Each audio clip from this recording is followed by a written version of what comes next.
Welcome to the Making Connections webinar series. This webinar is presented by the Fall Prevention Community of Practice with technology support from the Seniors Health Knowledge Network. My name is Lindsay Taw, and I am a project coordinator at the Ontario Neurotrauma Foundation, which sponsors the COP. Marguerite Thomas also joins us on the line. She is the coordinator of the Fall Prevention Community of Practice and will be assisting with the webinar technology. Before we begin, I'm going to give you a quick rundown on the Level 3 web meeting system. This webinar technology consists of two parts.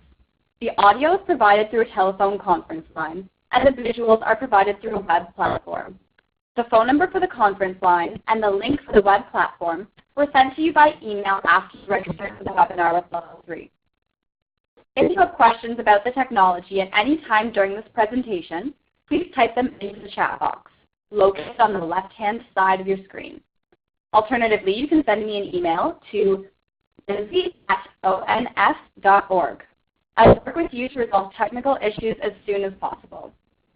This webinar will contain an opportunity for discussion during a question and answer period at the end. If you have topic-related questions during the presentation, please type them into the chat box. During the Q&A, I will read those questions aloud to the presenter. If you would prefer to ask your question over the phone, you may unmute your line by dialing *7 when prompted.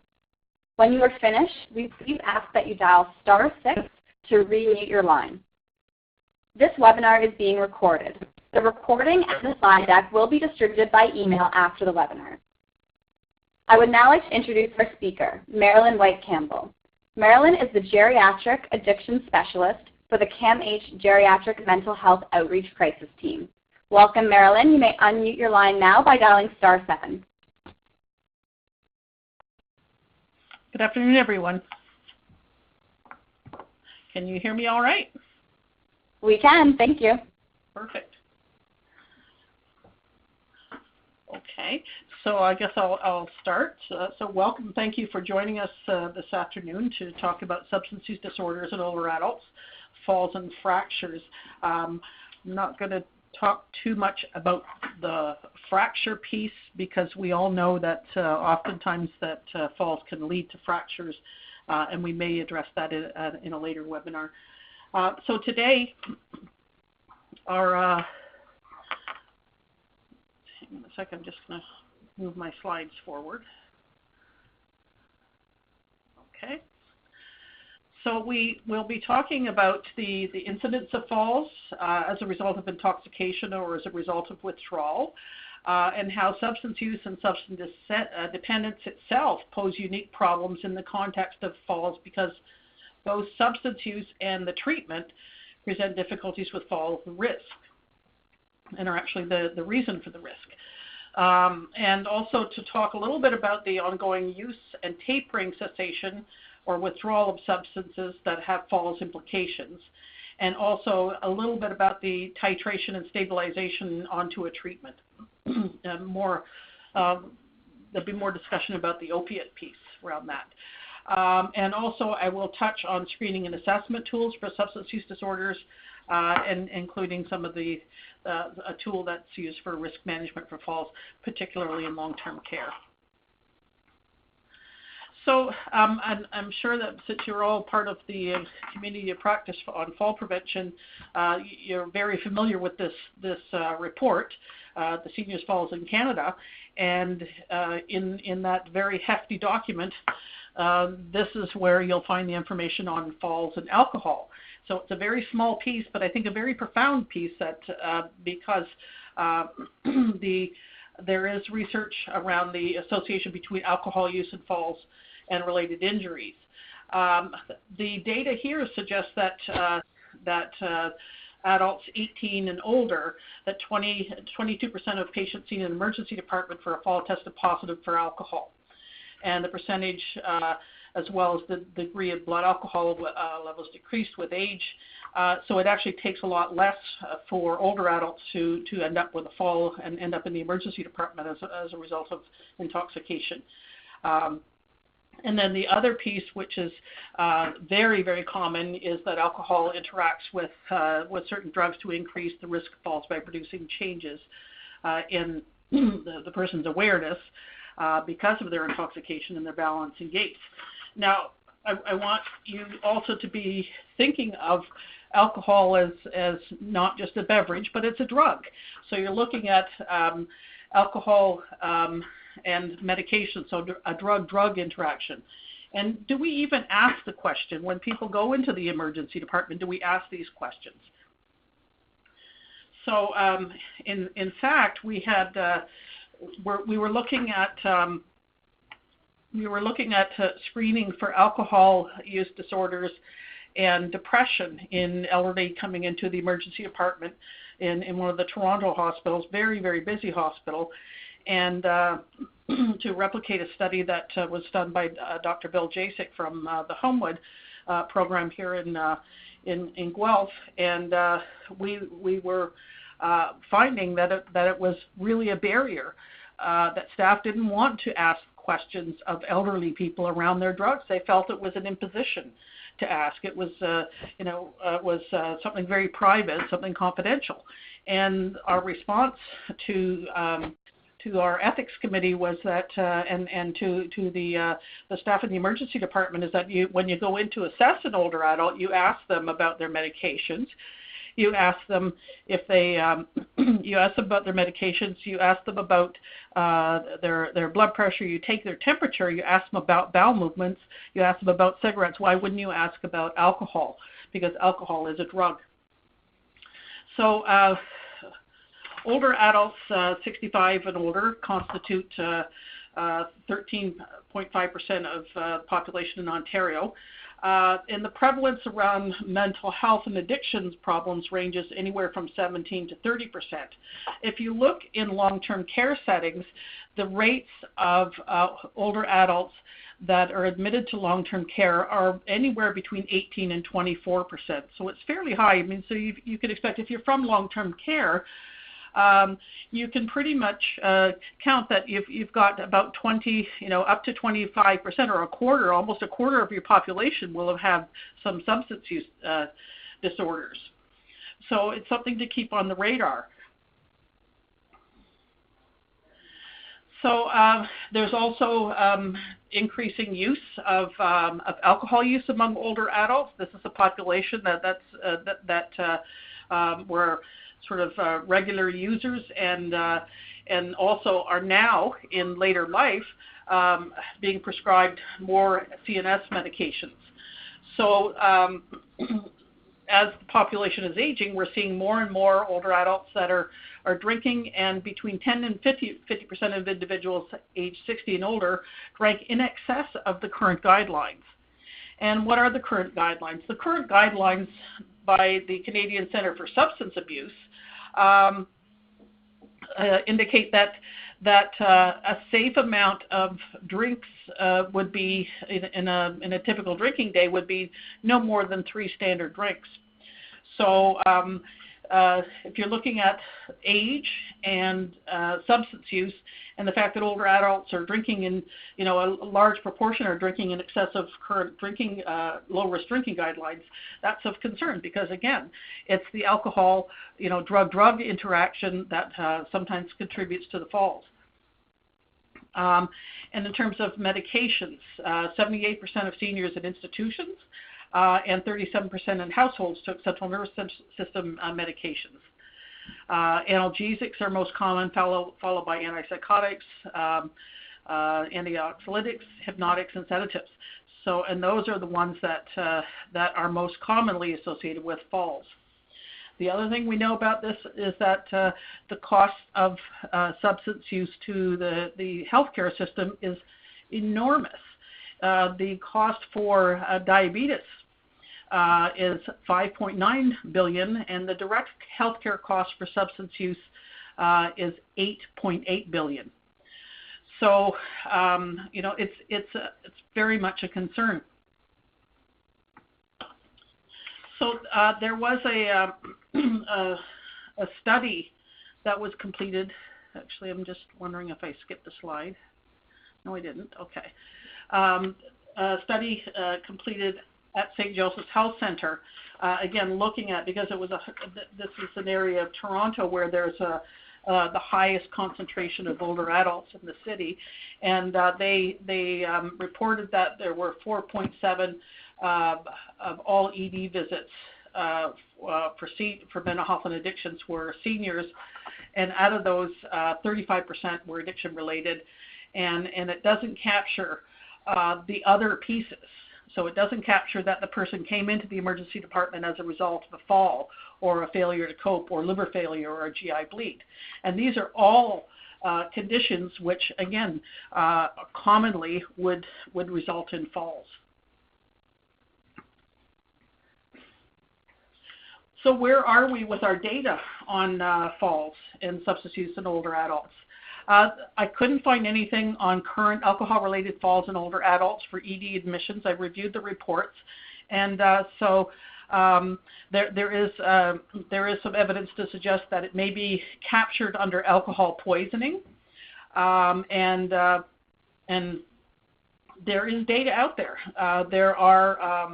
There's data out there through the INTERI tools, and we are looking to investigate the incidence of alcohol-related falls presentation to the emergency department, and then subsequent admissions to hospital. So what are the injuries that are due to drug-related falls? So not just alcohol, but drug-related falls, fractures and acquired brain injuries. I know that there is a study that was done in Waterloo Wellington here. Waterloo Wellington Drug Strategy had a report out in 2013 around opiates. And many times older adults were presenting to the emergency department in withdrawal from opiates, and their average length of stay compared to the young population was 28 days. And again, oftentimes the fall was the precipitating factor to getting the person. So in terms of the medical risks, muscle weakness, if you look at the profile of an older adult with substance use disorders, these are very much parallel to what you're seeing here: muscle weakness, reduced physical fitness, impaired balance, gait, vision impairment, chronic illness, including arthritis, osteoporosis, and disability, dementia, and depression. And these are all things that you will see in an older adult with substance use disorder. And it's really hard to tease out which comes first, the depression or the substance use, but we also know that alcohol is a drug. It is a depressant drug. So if people are using it to mask depression, if they're using it to treat their depression, it actually counteracts the effects of an antidepressant medication. And as you know, the benzodiazepine family, when you combine again with alcohol, creates risk for falls. So in terms of behavioral risk factors, history of previous falls, and one of the best predictors of a future fall is medications, multiple prescriptions, and there we are, drinking excessive amounts of alcohol, incorrect footwear, and inactivity due to poor diet and hydration. And again, these are all sort of some of the clinical features that you'll see in an older adult that is having alcohol-related problems. They're not eating, they're very sedentary, staying in their homes, not leaving, often getting the alcohol delivered to their home, and because of the poor nutrition, because of their poor nutrition, are becoming deconditioned and subsequently falling.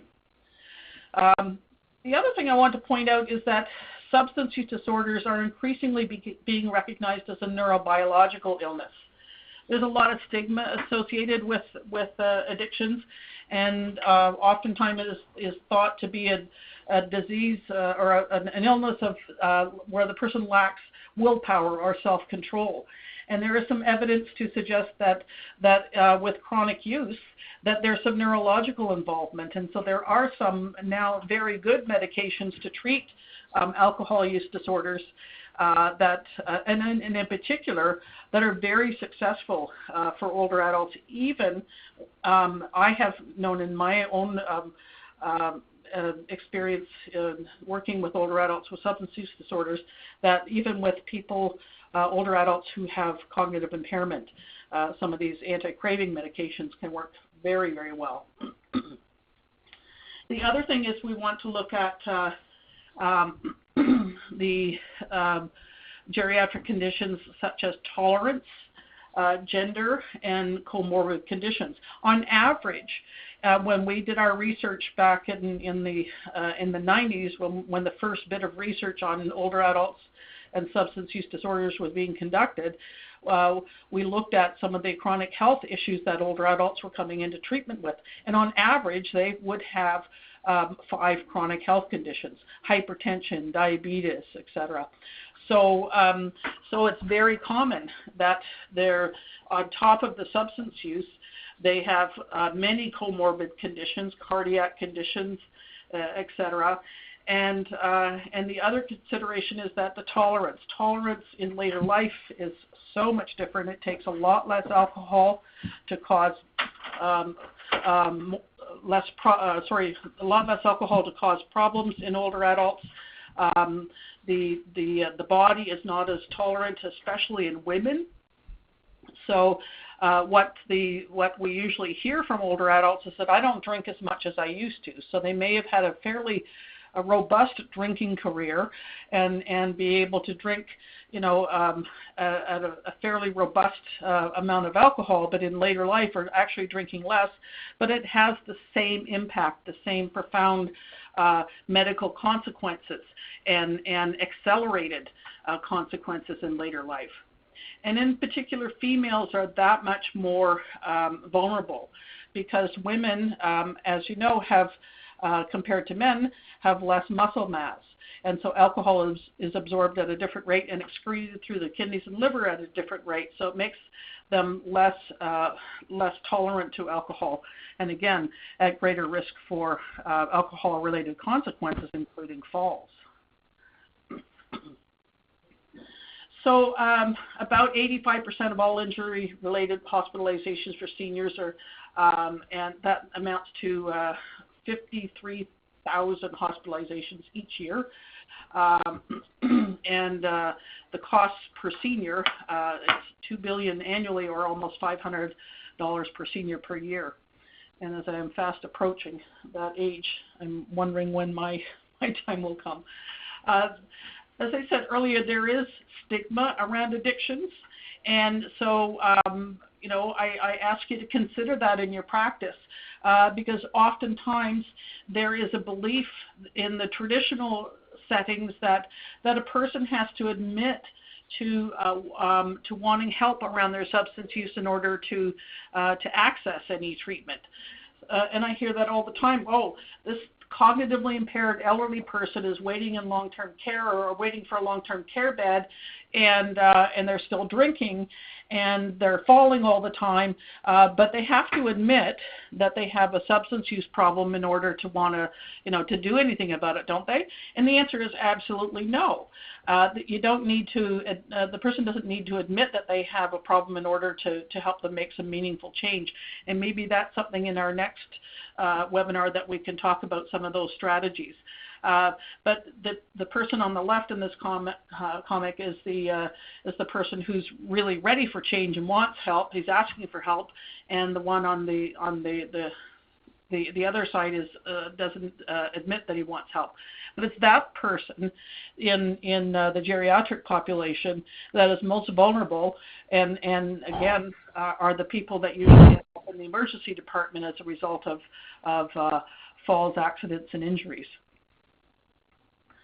So what we see in the profile of older adults that's very common, again, increased risk of cognitive impairment, especially if they're not eating well, increased risk for incontinence, and as you know, in the research around falls, incontinence is oftentimes associated with falls, and so to keep that on your radar. And tolerance. I spoke earlier about the tolerance and the metabolic changes with older adults and women being at greater risks.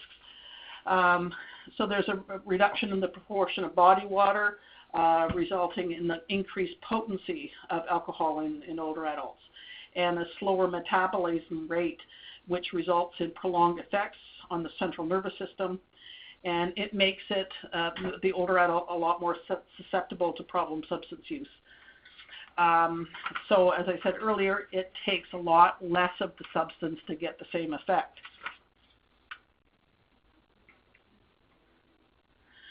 So is it alcohol or is it aging?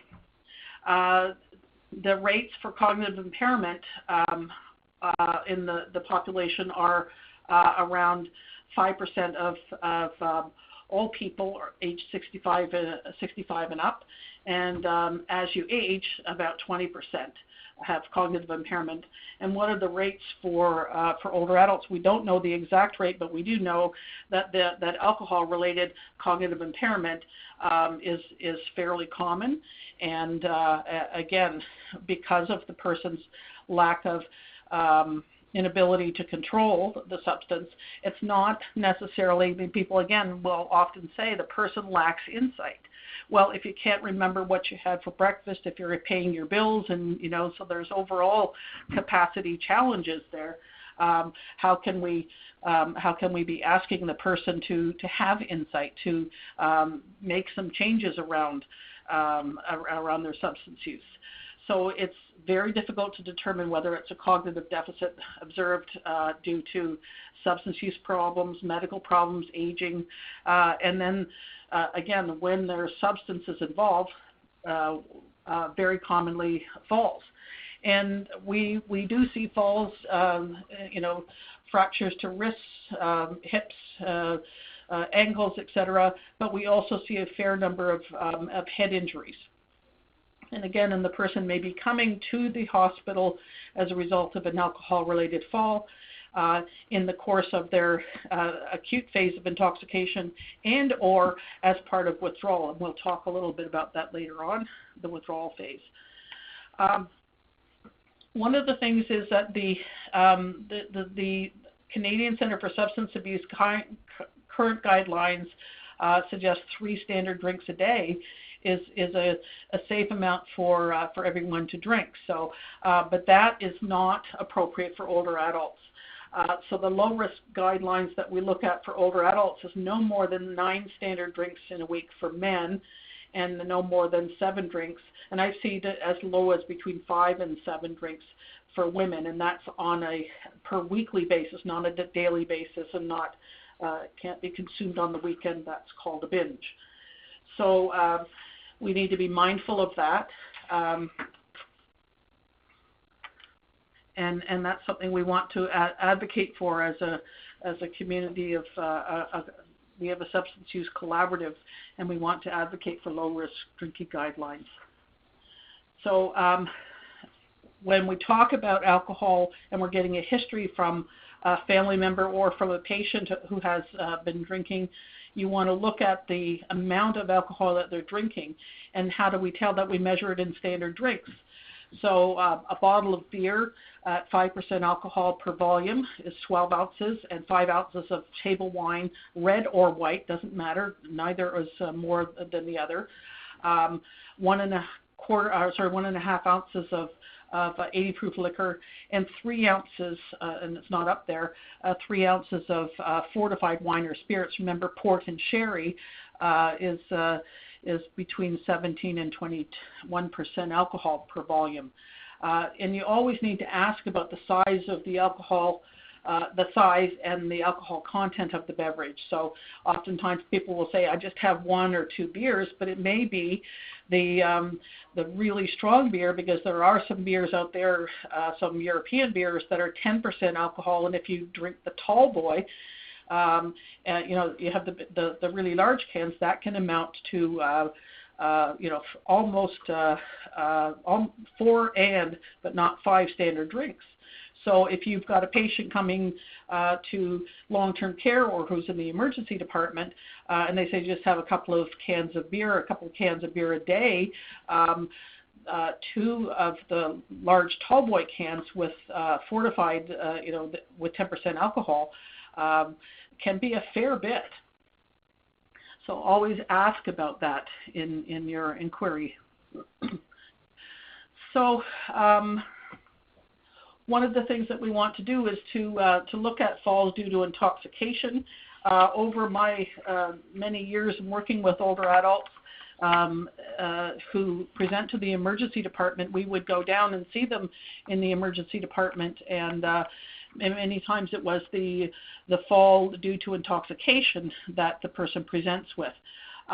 There are some instances where the person had fallen at home, had an alcohol-related fall, fractured their hip, and maybe were on the floor for a good period of time, and then they've already gone through the blood alcohol withdrawal. And I want to make that very clear that people can come in and be free of alcohol in their system but still be in withdrawal, because it takes it takes about 12 hours before the person will start to show signs of withdrawal, and your blood alcohol level might take a little, a day or two to go down to zero. But if somebody has fallen at home and there's nobody there to help them, they may arrive in the emergency department quite a bit later, and it may be they're coming in, have broken their shoulder, their arm, their wrist, or their hip, but there's been no question about alcohol. So the other thing is that if a patient has experienced falls as a result of an intoxication, sorry,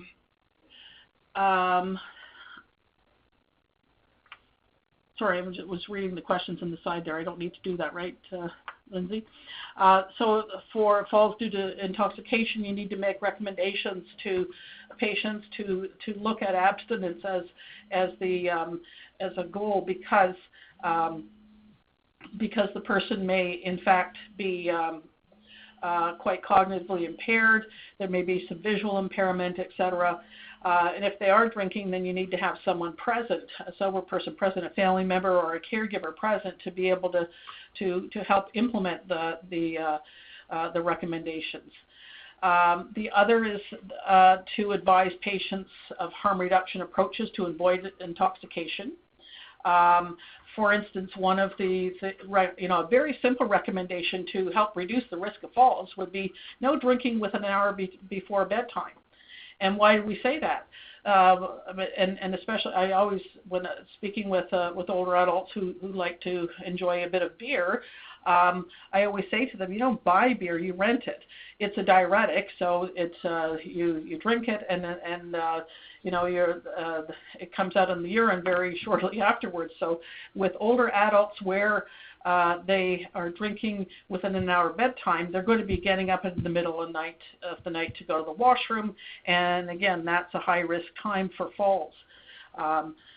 And the other thing is certainly when family members are at home, asking for assistance with ambulation when the person's intoxicated. And here's the big one, is tapering off benzodiazepines, because that can be a contraindication and a cause of falls. And again, remember, alcohol and benzodiazepines, if you're using medications to help with other psychiatric conditions, the alcohol does have a depressant effect on that.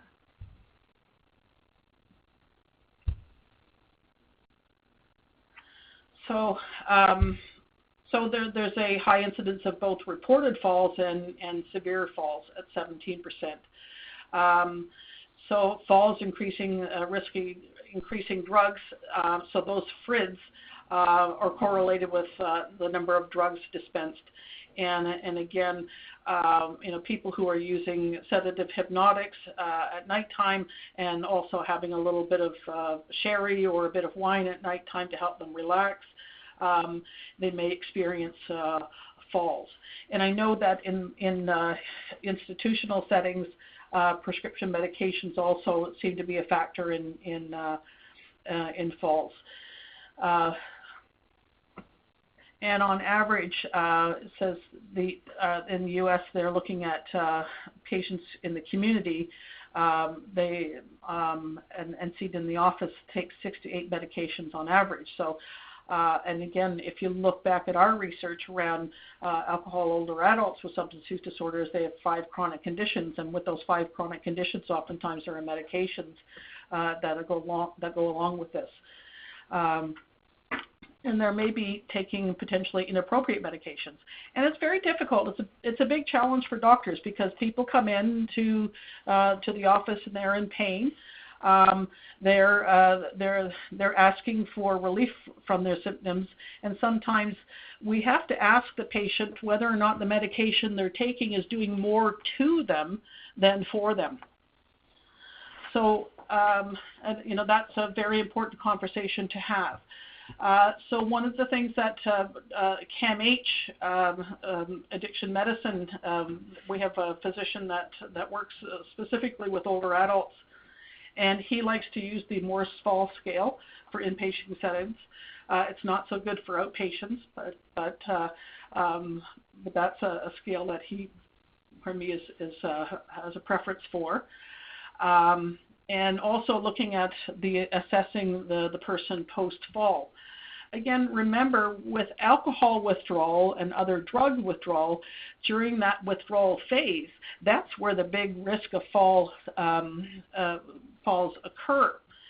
So, there you need to look at multifactorial assessments when there's difficulty with gait, balance, and when taking medications or alcohol that can affect the gaits and balance. And for sure, alcohol does that.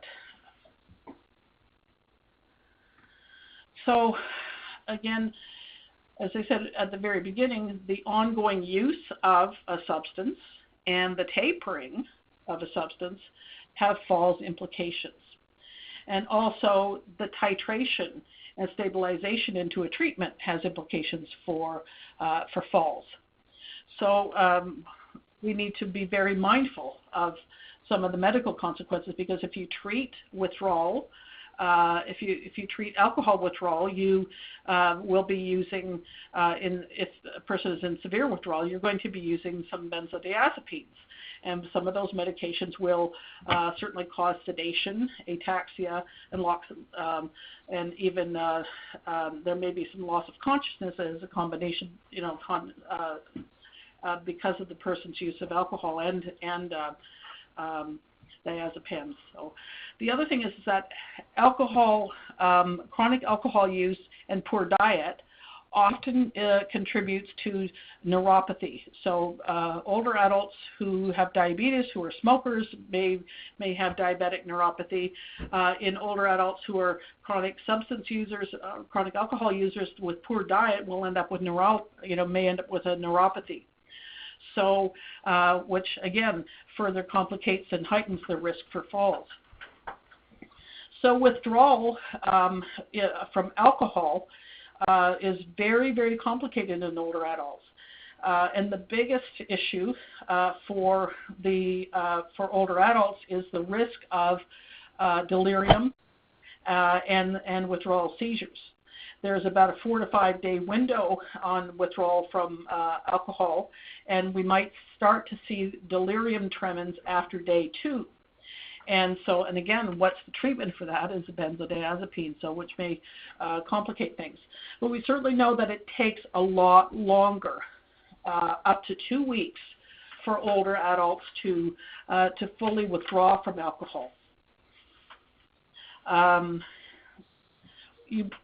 In that period of time, you may still see some of the signs and symptoms that might resolve in a younger person in 2 to 3 days. So you may see hallucinations, you may see seizures, person's blood pressure might be quite high. So you really have to be very careful with somebody who's going through withdrawal. There's certainly an increased risk for delirium and death. And so that's, the one thing that we really need to be mindful of for older adults. And the big one, of course, is the risk for falls. So the withdrawal people might be just fine. They may be quite uncomfortable through the withdrawal, but if they get up to use the washroom and they're dizzy because of the withdrawal and the sedation associated with treating the withdrawal, there's where the risk of falls happen.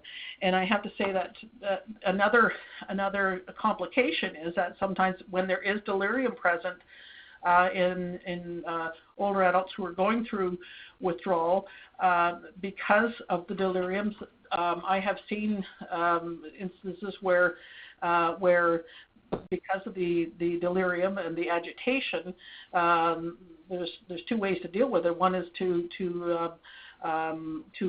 avoid the risk of falls is to restrain.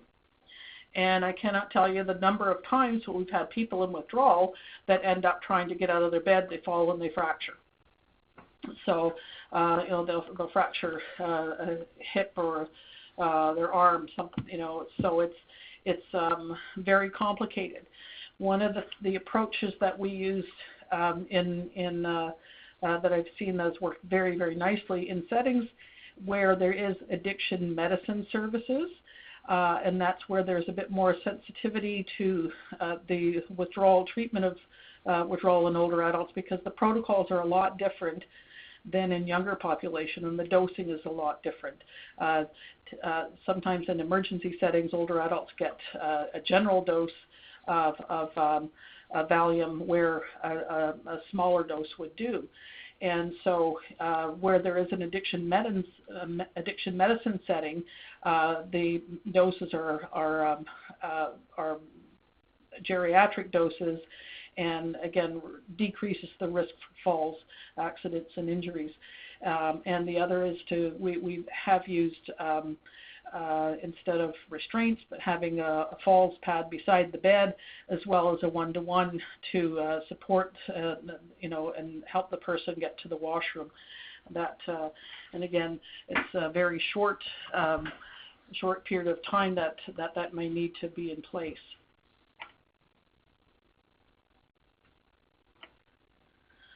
So as I said earlier, alcohol withdrawal in older adults is much more prolonged. There's a higher risk of delirium. There may be weakness, high blood pressure, and falls, daytime sleepiness. And these are people who may not be appropriate or suitable for outpatient withdrawal.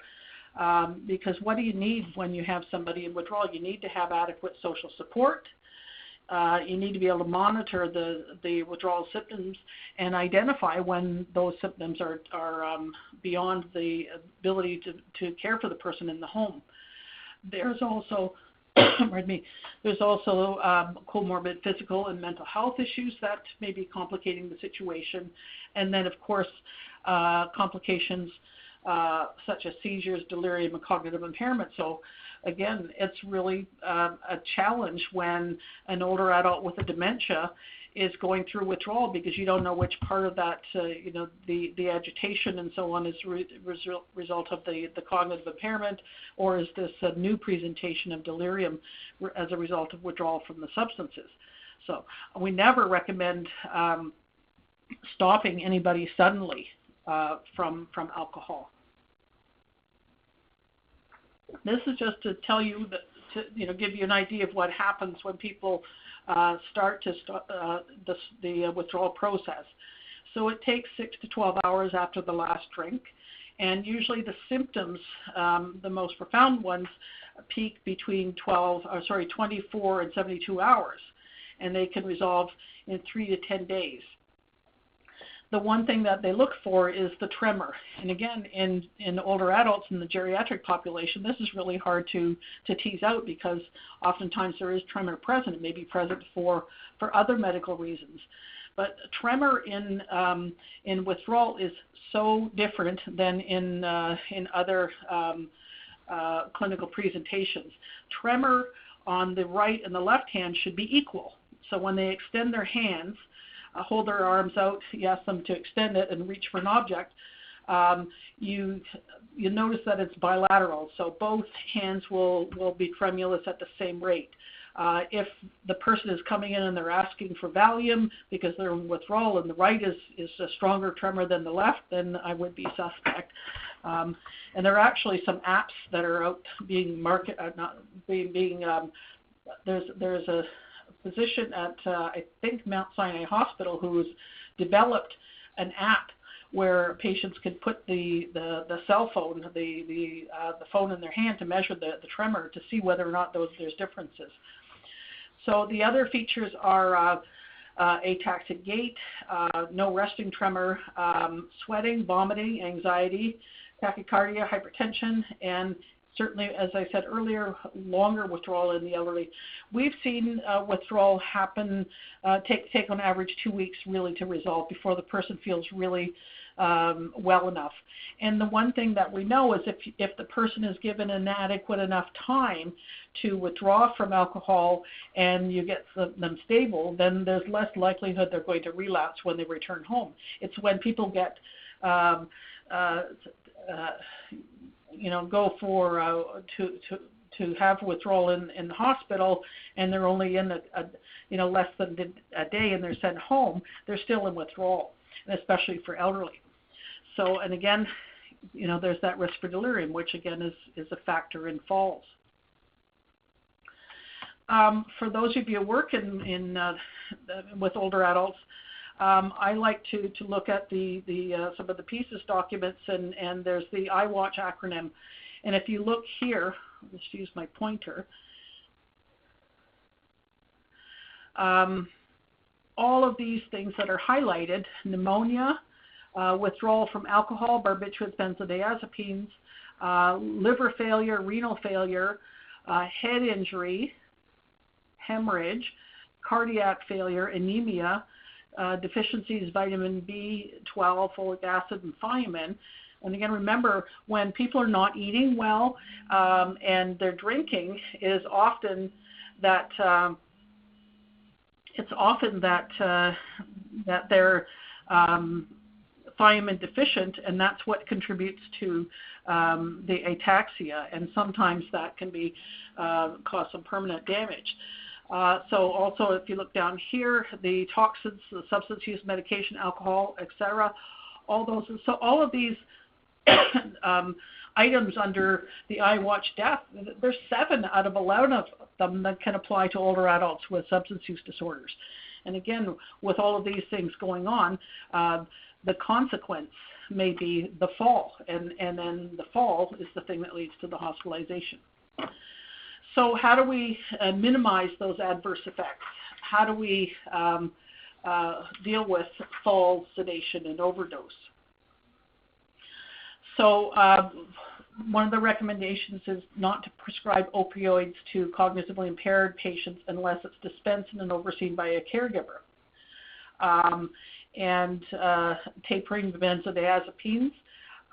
Again, that needs to be done in a supervised setting and done very, very slowly, again, because people who are tapered, who've been on benzodiazepines for a long time, the withdrawal effects, again, which can cause the person to feel dizzy, having, very protracted symptoms. In fact, we have seen and noticed that some people have symptoms even 6 months after stopping benzodiazepines. 6 months to a year, they can still have some symptoms. And again, that lightheaded dizziness can contribute to a fall. So also avoid using opioids at nighttime if possible. And if the person is having pain at night, prescribe the smallest immediate release opioid dose, and warn the patients to take extra precautions when getting out of bed. So we always say, make sure that before you get out of bed, sit up and let yourself rest a little bit and get your sort of bearings, and then stand up. So the sedation during initiation or dose increase, you'll notice that the person may have, the opiates may have a sedating effect. So they may have slowed speech, they may be nodding off. Those are all signs of an impending overdose. And that's in long-term care homes. I know that there's oftentimes that nursing staff will say, oh, this person is so impatient. They're coming to the nursing station and they're yelling and screaming and they're banging on the nursing station desk and they're asking for their pills. And there's nothing wrong, that their dose isn't due until 12 o'clock. Well, the reality is that the dose may not be getting enough to treat the pain. And the other thing is that so they might be going through withdrawal, and so there is some agitation related withdrawal. And then as soon as you give the medication, what happens, they say, oh, look at how quickly it works, and the person may nod off. Well, maybe they're getting, in this instance of the medication may have that effect, and it may be people are quite happy that the person is no longer agitated, but it may be a sign of not a good sign for them to be so sedated. The other complication is that the patient may be relatively alert in the conversation, but they might have a respiratory arrest at nighttime while they're sleeping. So sleep apnea is common contraindication with opiate use. So if the person is, if you're noticing that, then you need to call a doctor or emergency services because that's a sign of an overdose. And the other is opiates. They can cause fatigue through this direct sedating effect or contributing to sleep apnea. If they're having daytime fatigue or reduced function, they should be assessed for sleep apnea. And possible use of CPAP machines. Their opioid dose should be reduced or discontinued, or the opiate can be switched. And there are some treatments now that are very successful, other than methadone, for older adults that are in a supervised setting. Or a community setting that where there's some supervision. One of the side effects of opiate medication is constipation. And again, in geriatrics, if an older adult is experiencing constipation, that can also contribute to changes in mood and even in delirium. So if the person is experiencing constipation using natural fiber, fluid, and activity, but if laxatives are needed, then you want to use, the recommended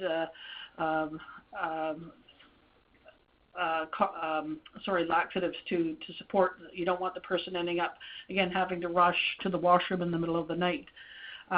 Certainly, constipation can be the cause of disturbed behavior.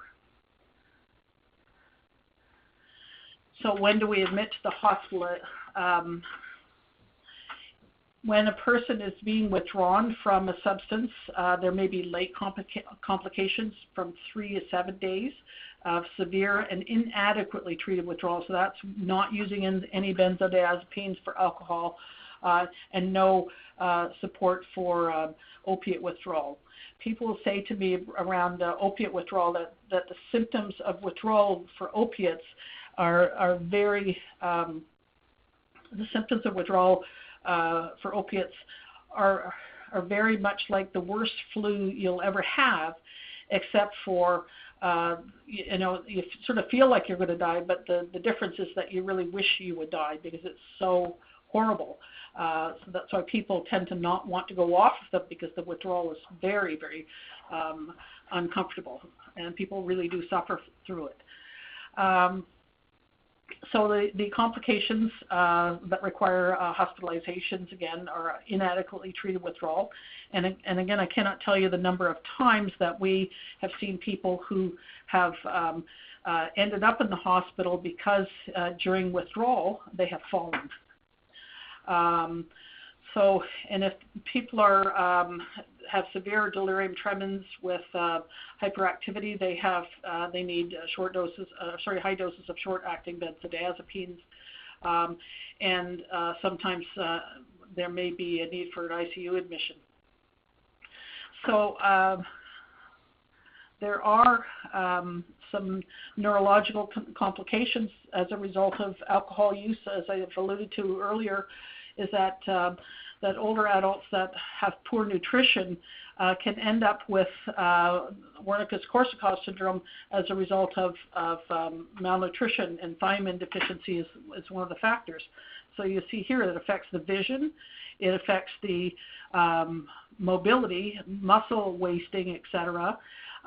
So there's lots of reasons that people become quite frail and ill from their alcohol use.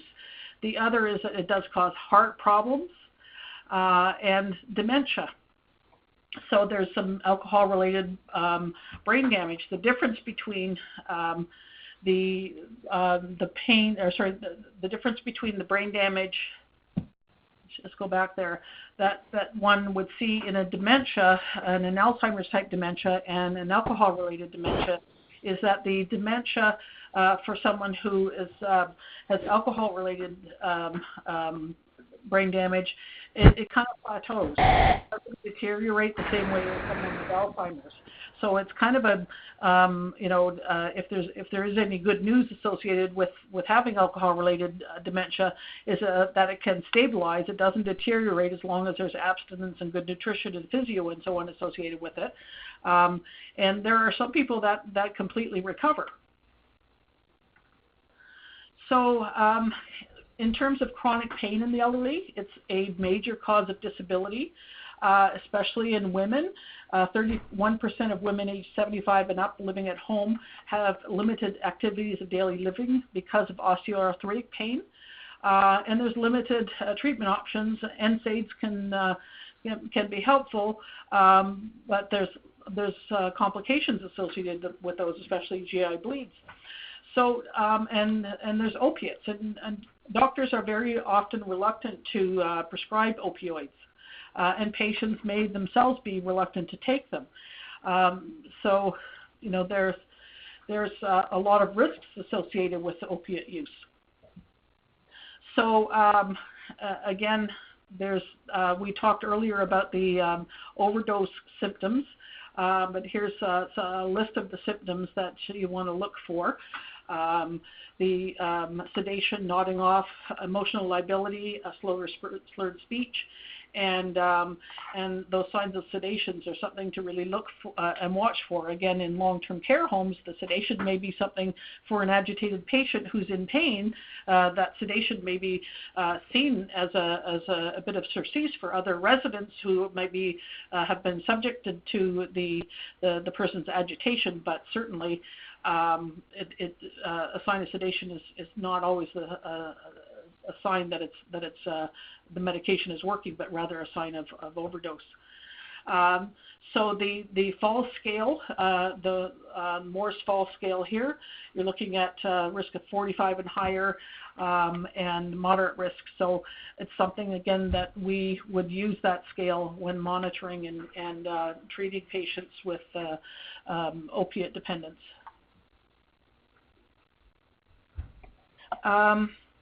Again, for benzodiazepines, that's always a concern that sometimes the medication itself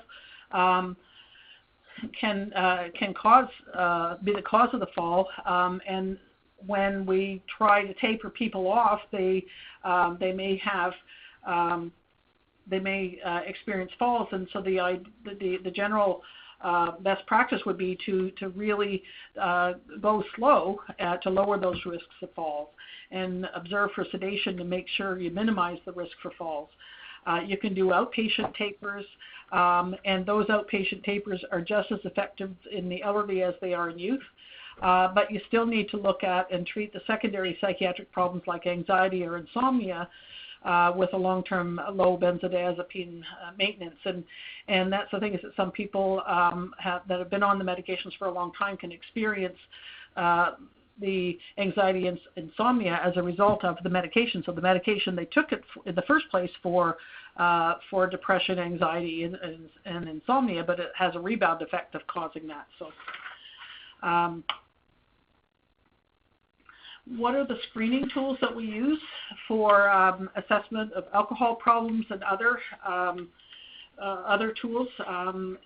We have the Geriatric Michigan Alcohol Screening Tool. Just it looks at there's a 10 symptom yes or no answer on the GMAST. There's also the Senior Alcohol Misuse Indicator that was developed by CAMH. It's also a really good, reliable tool. We look at and use the Geriatric Depression Scale. Again, remembering that the substances can also contribute to depression. and also looking and screening for cognitive, using the MOCA, because their cognitive deficits are very, very common in this population. In terms of the tools that we use for withdrawal, we use the CMHAWWD, the Clinical Instrument for Withdrawal of Alcohol, and the rating scale there, as well as for opiates, we use the COWS, which is the Clinical Opiate Withdrawal Scale, and the Fall Scale, the Morse-Fall Scale. So when looking at older adults around having discussions with them around their substance use, again, confrontation is not the way to go. We simply ask, advise, arrange.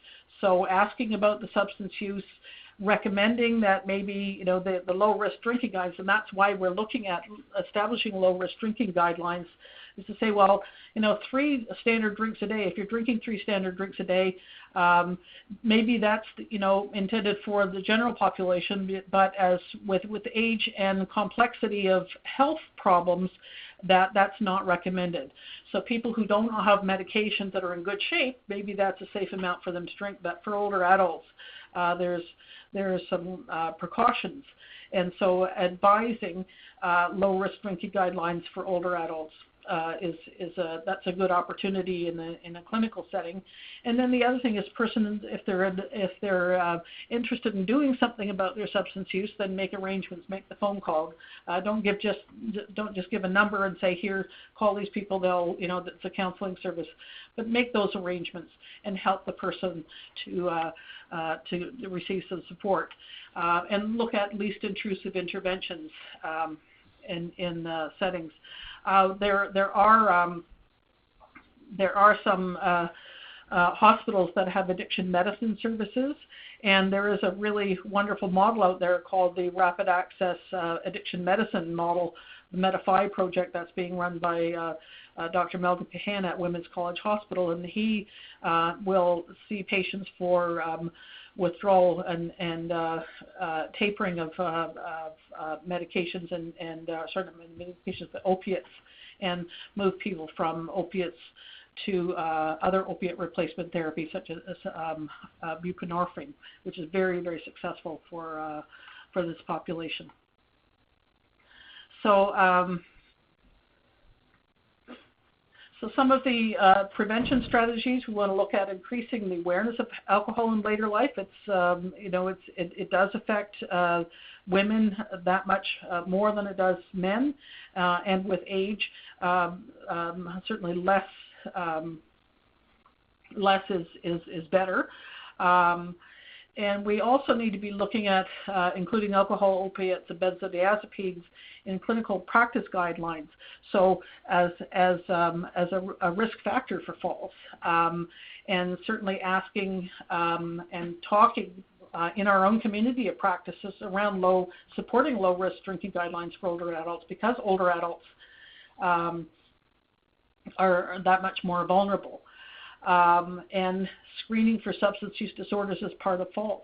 When you go into the hospital and you're screening patients that come into the hospital, ask about the alcohol. If you don't ask about the alcohol or the medications, then you don't know the answer.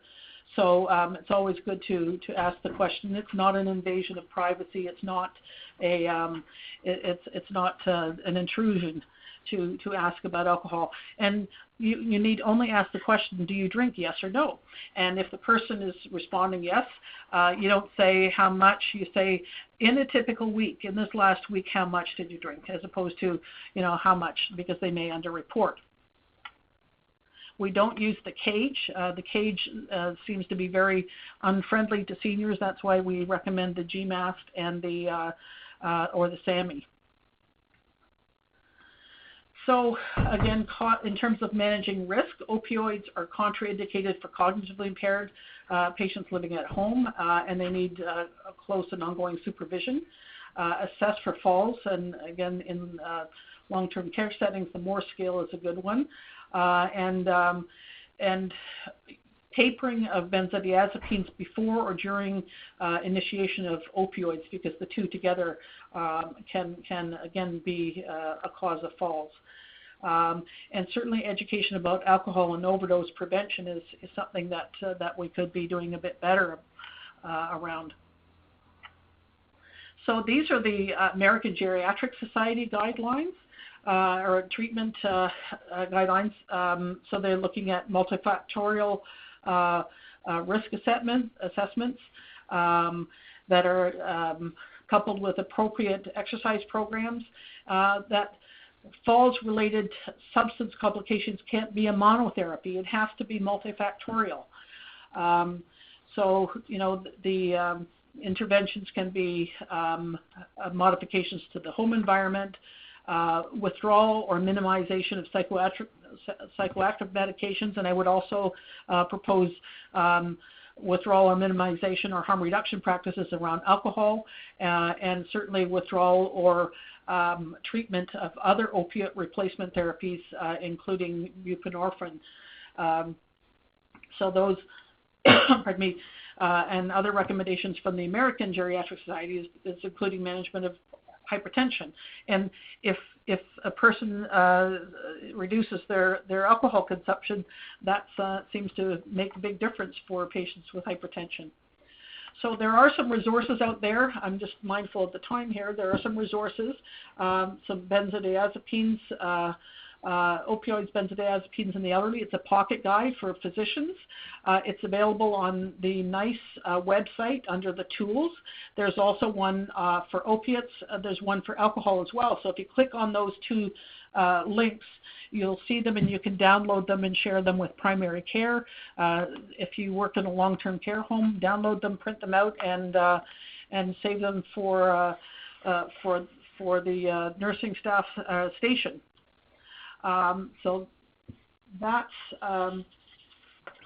all that I have. So now there is discussion about a subsequent one, and I think that one of the things I'd like to see happen is if we could get a physician from the Addiction Medicine Service come in and talk about those withdrawal protocols and reducing the risk of falls in older adults that are related to substance use disorders. So thank you very much for listening. I hope that I haven't gone on over our time, Lindsay, if there's time for questions. There really is some time for questions, and I'm going to introduce Marguerite Thomas now, who will help facilitate the question and answer period. So Marguerite, just unmute your line by dialing *7 now.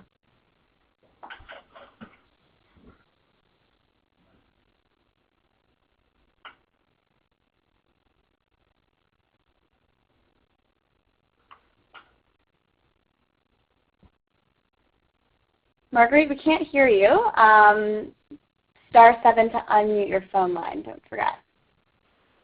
Hello. Thank you, Lindsay. Can you hear me now? Yes, we can. Thank you. And thank you very much, Marilyn. We've had a couple of questions here about the low-risk drinking guidelines for older adults. Can you tell us what your source for that is, please? The source for that is in the United States. There's a researcher by the name of Frederick Blow, and so you'll find that on the National Alcohol Institute, NIIA, and so there are low risk drinking guidelines there. There are other countries that have slightly higher. The Australians have slightly higher. The British are a little bit lower, but not quite as low as the U.S. So when we have had discussions with, when we developed the pocket guides for alcohol use disorders in older adults, we looked and endorsed the U.S. guidelines, low risk of one per day for women and up to 9 for men in a week. So that's where we're looking to for low risk drinking guidelines.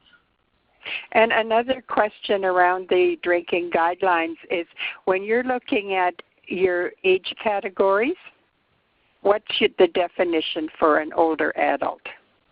Well, for the program that we, the older adult program for substance use in Toronto, the COPA program, Community Outreach Programs and Addictions, the age intentionally was quite a bit younger than 65. We looked at age 55, and the reason was that many of the people at age 55 had accelerated illnesses and chronic conditions that made them sort of more biologically older.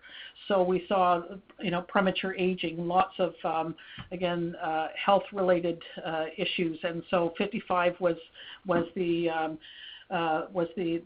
typical age because of the chronic health issues.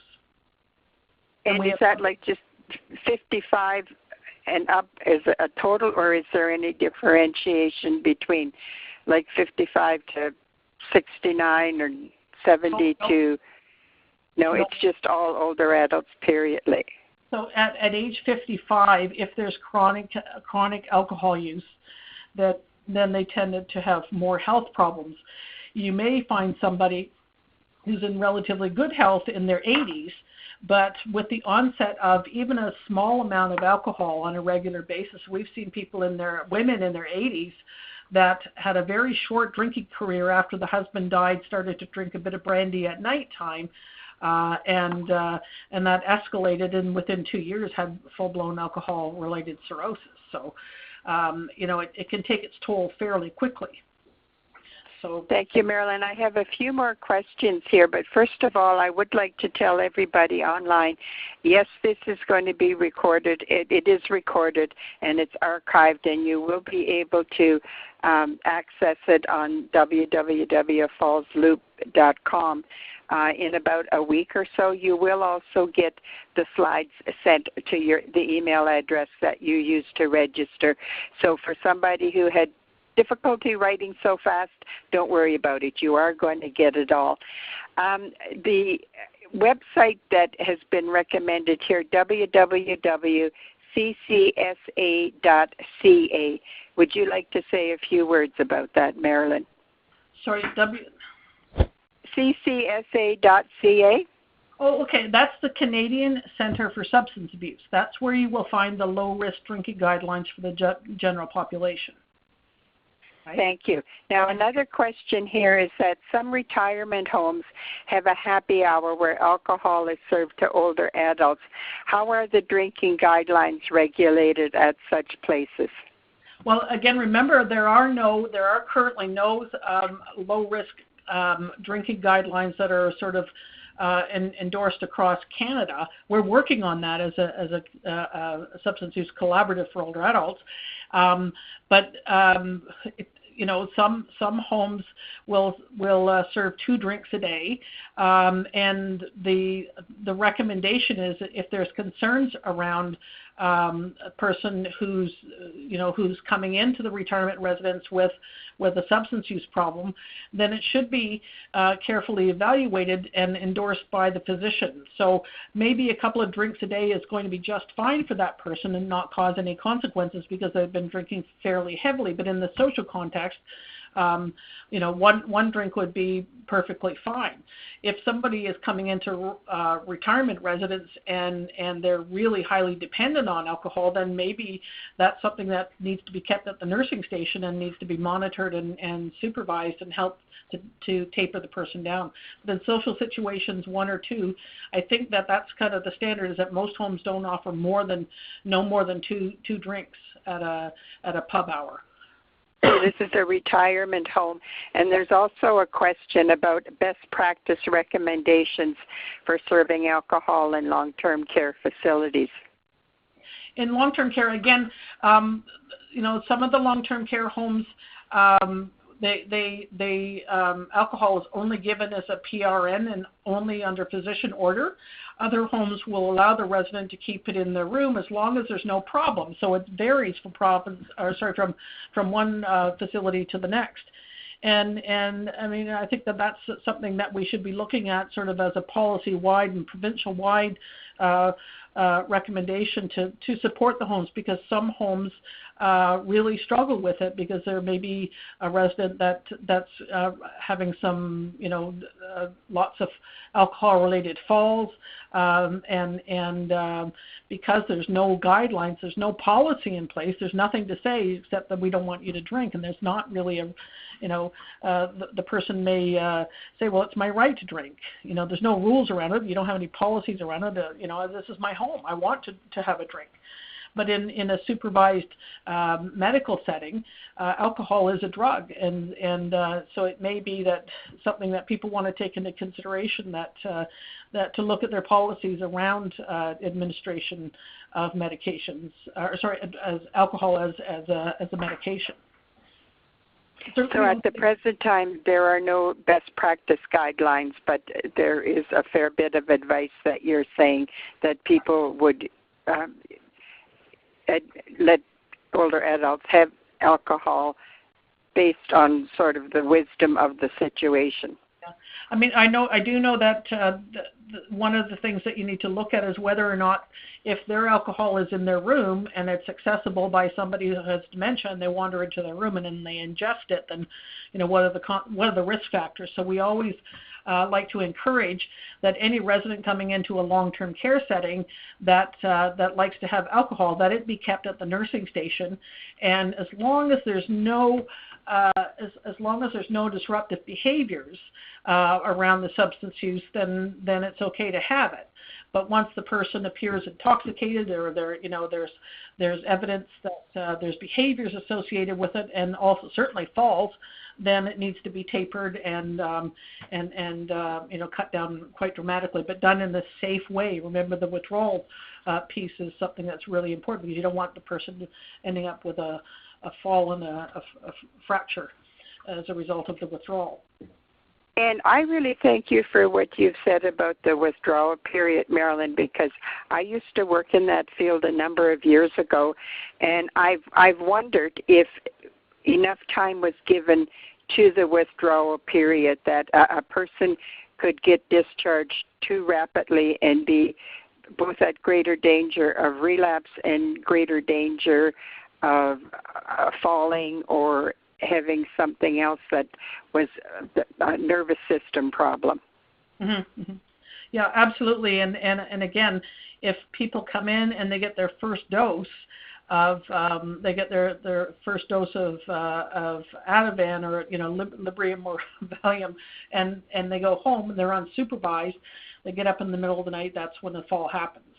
And then the person's presenting at the emergency department with something completely different than withdrawal. Then you're there for a fracture and et cetera, and certainly a longer stay. So, and you very much have brought out the connection between all of the medications that do affect the central nervous system, and where alcohol and that medication together are really quite a dangerous combination. Certainly opiates. The one thing is that when people are on opiates, and they get drowsy and they have falls, or they're taken off, because there are many doctors out there that prescribe opiates now. It's on the radar. The doctors are being monitored, so they're refusing to refill prescriptions for opiates, and so older adults are just sort of being left high and dry without their medications. And again, it's the fall that brings them to the hospital because they're in withdrawal. And thank you. And I would like to really invite anybody on the conference now who would like to have a question. Please just unmute your phone, press *7, and ask Marilyn, because we've got her here, and she's very experienced and knowledgeable in this field. So just press *7 and ask your question, or else type it into the chat box, please. And while we're waiting for that, I certainly want to thank you, Marilyn. This has been a very, very interesting and insightful presentation. And I'd like to remind everybody else to stay on the line because there is a evaluation that follows. And I see, Dorota, you have your hand raised. Could you just press *7 and ask the question?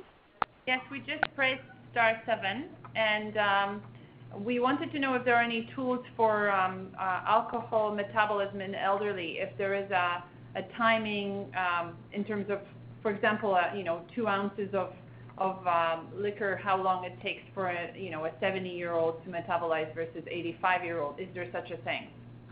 No, it just alcohol.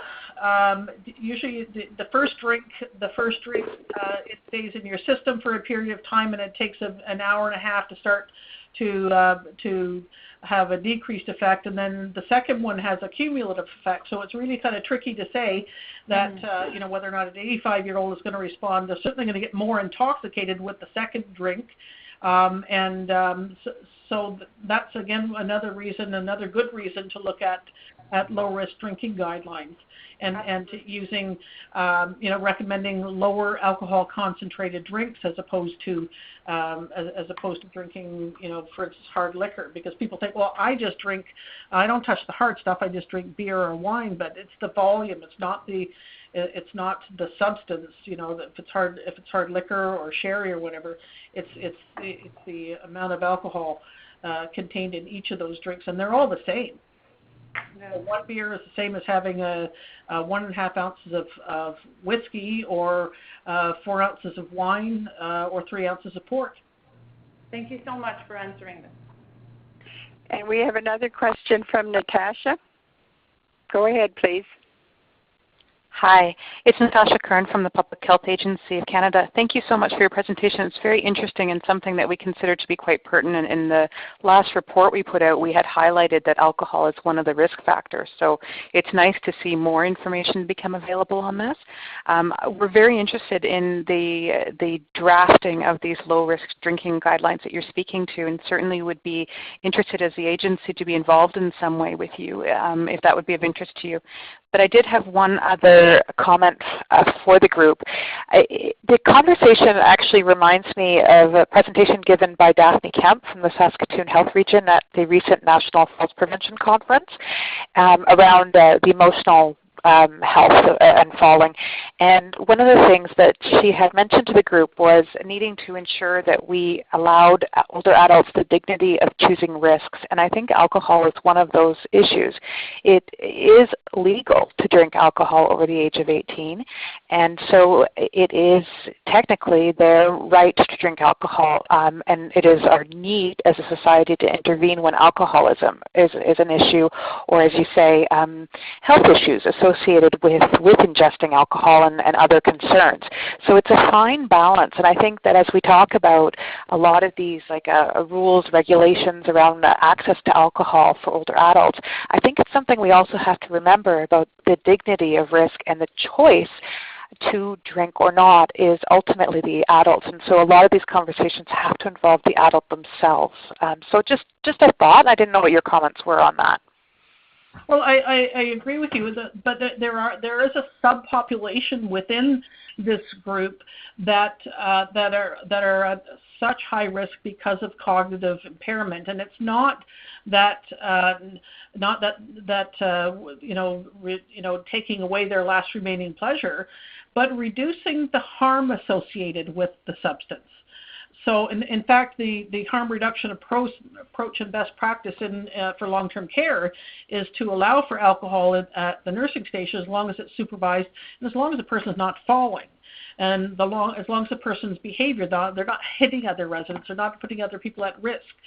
So so we're not suggesting that older adults should not be allowed to have their beverage of choice in their home settings in later life, in retirement or long-term care, but it be done. But the alcohol be taken in a manner that does not cause harm to the person or to others in the long-term care setting. Fires, for instance, if people are drinking, if they're having a couple of drinks and they nod off and have a cigarette or they're disinhibited and they smoke in the washroom. So there's it's not just the risk living at risk, but it's the risk to the harm to the individual, but the risk to others as well. And one of the things that we see in long-term care homes a lot of times, the big complaint is that the person's behavior, they're assaulting other residents, over, when under the influence of alcohol, and they're falling and so on. Absolutely, and I fully agree. I think it's in line with other considerations as well, other health concerns. So, for example, somebody with emphysema, you're not letting them go out and smoke, but you may, in a different scenario, an older individual without emphysema may be smoking in one of these situations because that's their addiction. And so absolutely, fully agree with you. I just wanted to actually also comment, just something interesting came up in a completely separate conversation that may be of interest for discussion in this forum as well, is that inmates and institutions actually often use alcohol-based hand sanitizers as their substance when they're not able to actually get their hands on other forms of alcohol. So it may be interesting to also consider that in the context of long-term care and other sorts of settings where you've got Purell on every single wall. So just something else for consideration there. Yeah, in fact, we did have one long-term care resident that called residents that called me because they had a resident with an acquired brain injury who was going around and drinking the hand sanitizer. And so CAMH has hand sanitizer all over the hospital, but in the addictions unit, it's not kept on the unit. The hand sanitizer, even with SARS, the hand sanitizer is kept at the nursing station, or people have to carry the hand sanitizer in their pocket so that they can sanitize their hands regularly. So, but it is an issue. And it's a big temptation to somebody who doesn't have that their impulse control, their self-regulation. It just doesn't exist, so they don't have a shut-off switch. So it's and I think that there are some really good treatments out there now that are very successful with older adults using naltrexone, for instance, to control the cravings for alcohol.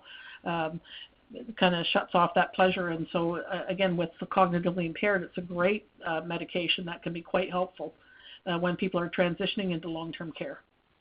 Thanks, Marilyn. Two more questions for you. One is you mentioned. Sorry, go ahead. Mention because you had mentioned about giving input to low-risk drinking guidelines. We do have a provincial a collaborative for substance use disorders that's run through Behavioural Supports Ontario. Please be in touch with Lindsay to get my email or take them off the slides and be in touch with me, because that's something that's on our radar, and one of our goals is to look at those recommendations and extend our reach to encourage a national low-risk drinking guidelines for older adults. Thank you. The other two questions are, one, is there any research in the works for older adults and the risk of falls related to medical marijuana? And the other one is that you mentioned tapering off of alcohol rather than an abrupt stop. And what would a timeline be that would be appropriate for tapering? Okay, I think that's something that if we do a second, Lindsay had asked us to do a second webinar, and we'll look exactly at those questions and how to do exactly how to do the taper, and also looking at the pharmacotherapy for substance use disorders, because it is, it's individual and it has to be done very slowly. And with marijuana, I don't have a lot of information on falls in marijuana. Certainly it's on the radar because older adults are using marijuana. The ones that were using it in the 60s have started to reinitiate, and the marijuana is a lot stronger, and there may be more negative consequences, but we haven't seen or noticed anything. I haven't had any concerns from long-term care homes or community around falls. And marijuana, but certainly, other issues that come along with it. Well, thank you so much, Marilyn, for a wonderful and informative presentation, and we'll look forward to hearing the second part. And for everybody still online, please stay connected, because there is an evaluation to follow, and you do know that this has been recorded and that you will be able to access it on Loop in about a week or so. Thank you, everybody.